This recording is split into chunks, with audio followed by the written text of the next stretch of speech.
Palabra de Dios avisa en el book de Salmo capítulo 37 versículo 7. Guarda tranquilo lo que el Señor lo hace. Sigue esperando y te ayuda.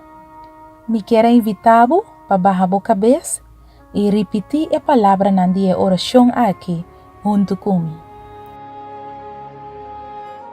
Señor mi Dios, abota Dios que usa cada decisión de mi vida. Abota Dios que usa cada decisión que me tengo que tomar. Y abota Dios que está na altura de todo el desafío que me tengo que enfrentar.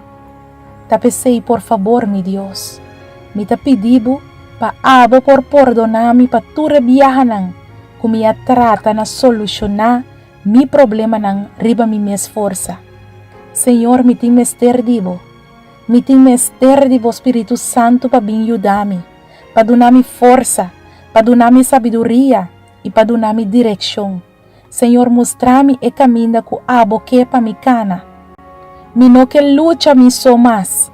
Doname guianza, oh mi Dios. Mi que guarda tranquilo lo que el Señor lo hace.